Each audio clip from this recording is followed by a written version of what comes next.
During performance of mitzvahs in this world, we say, who made us holy through his mitzvot. Holy refers to an aspect that is higher than the aspect of pure. For it is known that pure applies to the Levites, whereas holy applies to the Kohanim.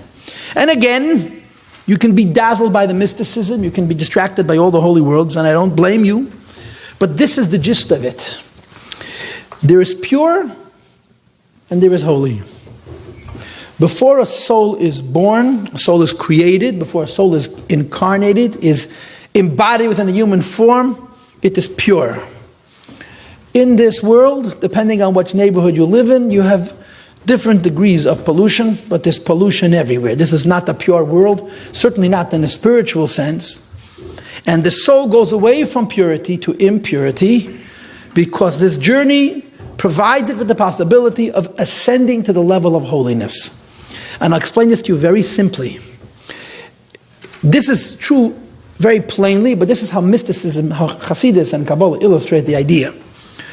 Where do you apply the illusion of pure? When would you use the reference pure versus impure? Wine, water, olive oil, any kind of liquid can be identified as being purified, more pure, less pure, a greater measure of purity, a lesser measure of purity. But one thing is true, that anything that is pure can be made impure. If you purify water, you can put the junk you took out right back in and it's impure all over again. You wouldn't use the illusion pure when referring, say, for example, to light or fire. Light and fire are not pure. They're removed. There's no such thing as dirty fire. There is such a thing as dirty fuel. But there's no such thing as a dirty fire. That's what holy means. Holy doesn't only mean more pure. Holy means categorically removed from the possibility of impure. Pure is a struggle. The opposite of pure is impure. If I may use a human illusion, we want to be pure. We want to be pure in our body, we want to be clean, we want to be pure in our diet, we want to eat healthy. Please don't look at me too close. We want to be pure in our thoughts. We want to be pure in our actions.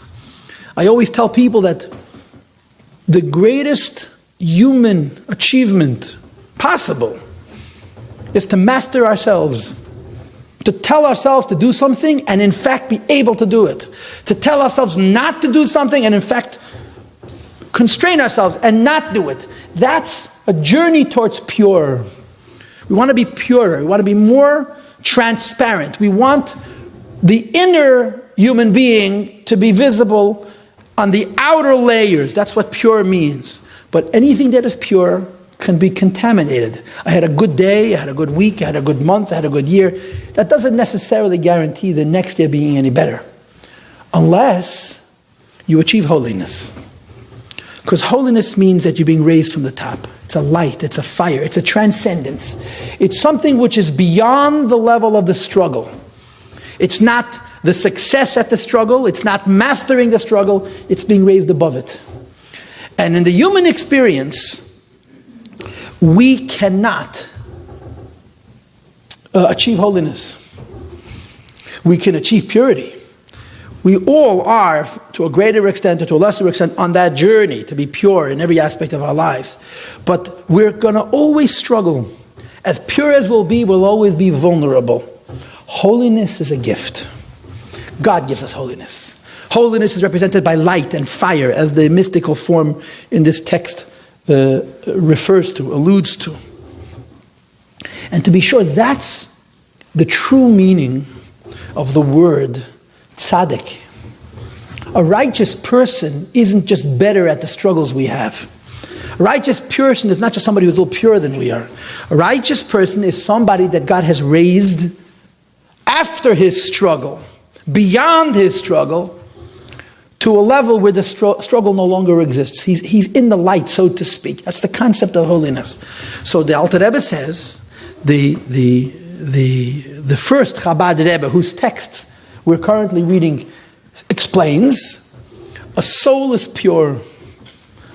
God created souls. Souls are pure. The very meaning of the soul being pure is that the soul is subject to contamination. It could also be impure. The soul comes into this body. It does Torah and mitzvahs. It's involved with God. The divine commandments, the holy Torah, are light, are fire. They're not subject to contamination. They're divine gifts. Every mitzvah is not only something that permits us to be a little bit better and to be a little bit purer, but it connects us to the light. And the reward for the soul coming into this body and doing whatever mitzvahs it performs is that the soul, the holiness of the Torah and the mitzvahs that we access, that we accrue, that we collect, that we make our own, is permanent. So, the second answer to the question is, what does the neshama, what does the soul gain by coming into this body? And the answer is, prior to the soul's descent, the soul was pure. Pure means as clean as I am, I can still be dirty. The reward for coming into this world is that now we're in a status of holiness. Now, just in case there are a few mystics in the room who feel deprived, I'll give me 30 seconds and I'll let you make your comment. There is a mystical, there's a Kabbalistic way to say what I just said. In Aramaic, it would be the ascent from Garmohi to Chayohi. It's in your text, which means from the level of the vessels to the level of the light. Souls are products of vessels.